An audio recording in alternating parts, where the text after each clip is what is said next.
l'instant, il est 10h. Le Flash, Émilie Dez, bonjour.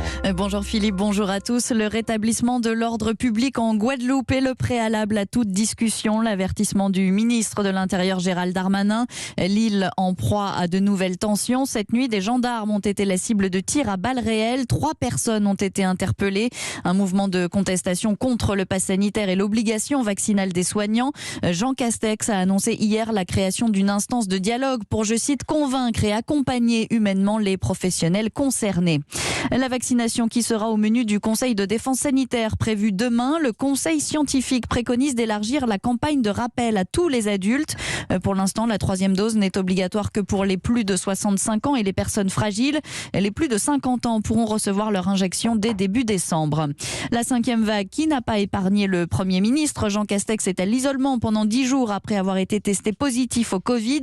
Il avait déjà été déclaré cas contact 3 fois jusqu'ici. Et face à la multiplication des cas, les États-Unis déconseillent à leurs ressortissants de se rendre en Allemagne où l'épidémie flambe, au Danemark aussi. Plus de 65 000 nouvelles contaminations ont été enregistrées chaque jour en Allemagne la semaine dernière. Les États-Unis où l'automobiliste qui a foncé dans la foule lors d'une parade de Noël dans le Wisconsin va être inculpé.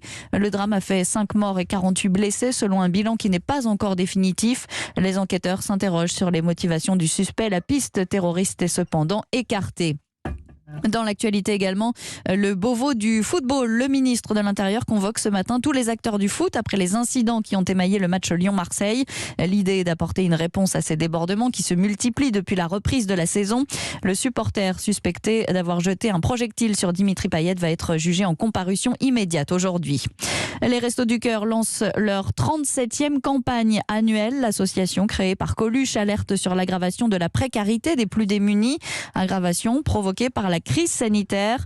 142 millions de repas ont été distribués depuis novembre 2020 contre 136 millions l'année précédente. Un mot de football avec la Ligue des Champions. Lille affronte Salzbourg ce soir à 21h. Demain, le PSG sera opposé à Manchester City.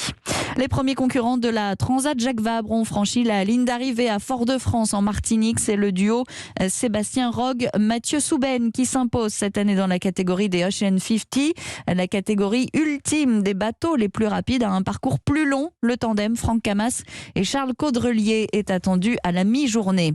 Et puis la série 10% primée aux États-Unis, la saison 4 a remporté le prix de la meilleure comédie aux Emmy Awards, la cérémonie qui récompense les meilleures productions étrangères. La série qui suit la destinée d'une agence parisienne de stars, ASK, avec une particularité, les acteurs jouent leur propre rôle avec beaucoup d'autodérision.